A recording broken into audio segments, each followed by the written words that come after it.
Hello guys, welcome back to my YouTube channel. जैसे मैं आपके संग रोज़ नई अपडेट के संग हाज़िर हो जाती हूँ। आज एक नई अपडेट तो नहीं, बेसिकली कुछ ना कुछ नई जो ऐसे फील्ड में चेंजेस आ रहे हैं उनके बारे में मैं आपको बताती हूँ। तो आज का टॉपिक हमारा रहेगा कि एक आर्टिकल जैसे पब्लिश्ड हुआ है, your AI visibility strategy doesn't work outside English. इस आर्टिकल को समझेंगे बेसिकली कहना क्या चाह रहा है।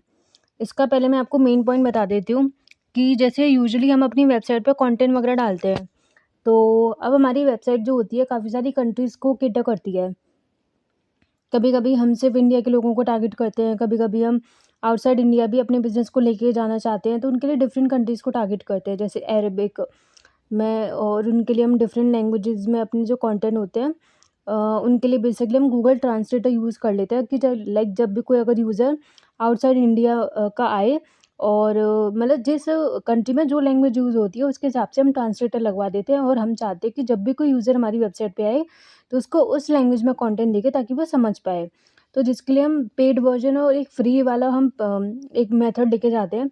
यूजुअली क्या होता है कि कोई कोई जो वेबसाइट होती है वो सिर्फ गूगल ट्रांसलेटर यूज़ कर लेती है। वो क्या करती है, अपना जो कंटेंट होता है वो हर एक कंट्री के हिसाब से अलग अलग नहीं लिखती हैं। वो सिर्फ अपना ट्रांसलेटर यूज़ करके क्या हो जाता है कि जैसे कोई भी अगर कंटेंट इंग्लिश में लिखा हुआ है तो इंग्लिश से वो अरेबिक कोई लैंग्वेज है या कोई स्पेनिश लैंग्वेज है, कोई फ्रेंच लैंग्वेज है, तो उसमें वो ऑटोमेटिकली कन्वर्ट हो जाती है। तो इससे जो नई ये जो हमारा आर्टिकल आया है उसके हिसाब से ये कहना चाह रहा है कि अगर आपका कंटेंट सिर्फ इंग्लिश लैंग्वेज में है, लेकिन जैसे कि हर एक जो वेबसाइट होती है यूजुअली जो होती है उसमें वो जो कंटेंट होता है इंग्लिश लैंग्वेज में होता है, क्योंकि इंग्लिश एक ग्लोबल लैंग्वेज होती है जो हर एक कोई समझ पाता है। लेकिन जो हमारे एआई टूल्स हैं वो क्या करेंगे, आपके ब्रांड को नहीं दिखाएंगे मतलब टू जो अदर कंट्रीज़ के होंगे।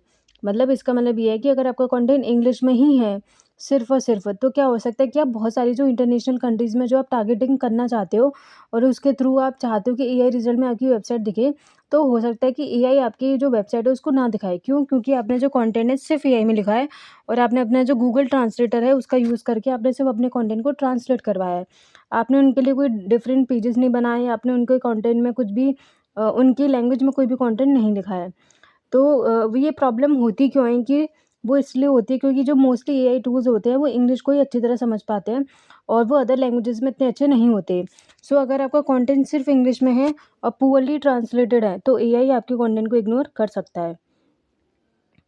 और ये इम्पॉर्टेंट इसलिए है क्योंकि ट्रांसलेशन जो है वो अब इनफ नहीं रह पाएगा, क्योंकि यूजुअली हमारा पहले जो क्या होता था कि हम ट्रांसलेट कर लेते थे कंटेंट को, रैंक हो जाता था। लेकिन अब एआई क्या करता है, डायरेक्ट आंसर्स देता है, तो वो क्या करता है नेचुरल और लोकल लैंग्वेज का यूज़ करता है कंटेंट में। तो कॉपी पेस्ट जो हमारा ट्रांसलेशन होता है वो वर्क नहीं कर पाएगा। लाइक आपने सोचा कि आपने मल्टीपल पेजेस बना लिए, मुझे डिफरेंट कंट्रीज़ को कैटर करना है, तो मैंने सिर्फ ट्रांसलेटर लगा के काम चला लिया, अब वो नहीं हो पाएगा। दूसरा, डिफरेंट कंट्रीज़ जो होती हैं डिफरेंट एआई वर्जन को भी यूज़ करती हैं। अब चैट जीपीटी हो सकता है किसी किसी कंट्री में चलता हो, किसी में ना चलता हो, वैसे तो वर्ल्ड वाइड ही है। बट कुछ कुछ कंपनी जैसे चाइना होता है उसका अपना खुद का ही कुछ ना कुछ चैट जीपीटी का ही जैसा ही कुछ ना कुछ एआई प्लेटफॉर्म रहता है। तो हर एक कंट्री का अपना डिफरेंट एआई वर्जन होता है, तो वो चाहती है, हर एक कंट्री यही चाहती है कि उसका खुद का एआई जो प्लेटफॉर्म है वो प्रमोट हो, ना कि दूसरे का प्रमोट हो। तो उसकी वजह से हो सकता है कि आपका जो ब्रांड है वो वहाँ ना दिखे, और सम कंट्री जैसे अपना खुद का एआई टूल्स यूज़ करती हैं। तीसरा रीज़न ये होता है कि एआई जो है वर्क करता है differently from the Google. Google में हम क्या करते थे, रैंक करना होता था, सिर्फ हमारा जो मेन मोटिव होता था ट्रैफिक लाना होता था। लेकिन अब एआई क्या सजेस्ट करता है, ब्रांड्स को ही डायरेक्टली सजेस्ट करता है। तो एआई को अगर एआई आपको जानता ही नहीं है तो आपके लिए कोई भी विजिबिलिटी उसके लिए मैटर ही नहीं करती। और अगर आपने इन चीज़ों को इग्नोर कर दिया तो इससे होगा क्या कि आप इंटरनेशनल ट्रैफिक को लूज़ कर सकते हो, कॉम्पिटिटर्स आगे निकल जाएंगे, आप पीछे रह जाओगे और आपका जो ब्रांड है वो इनविजिबल हो जाएगा। तो अब आपको इसमें करना क्या है, अपनी लोकल लैंग्वेजेस में प्रॉपरली कंटेंट को लिखना है, ना कि ट्रांसलेट करके। और कंट्रीज़ में उन कंट्रीज़ में फोकस रखना है, स्पेशली जहाँ से आपको कस्टमर चाहिए या जहाँ से आपको मेन बिजनेस आता हो। और अपने ब्रांड को मेंशन कीजिए जहाँ जहाँ अपनी लोकल वेबसाइट और प्लेटफॉर्म्स पे जा जाके, ताकि आपका जो एआई में विजिबिलिटी होने के चांसेस है इंक्रीज़ हो जाएँ। तो बेसिकली वन लाइन समरी में मैं आपको बताऊँ तो इंग्लिश ओनली स्ट्रैटेजी जो है वो आपकी इंडिया में तो वर्क कर जाएगी, लाइक आपके जहाँ जहाँ इंग्लिश ही यूज़्ड हो रही है, लाइक जहाँ पे अदर लैंग्वेजेस यूज़ नहीं हो रही हैं। लेकिन ग्लोबली अगर आप देखेंगे तो वहाँ पे फेल हो सकते हैं। तो बस आज का ये जो आर्टिकल है वो इतना ही था जो ये बताता है।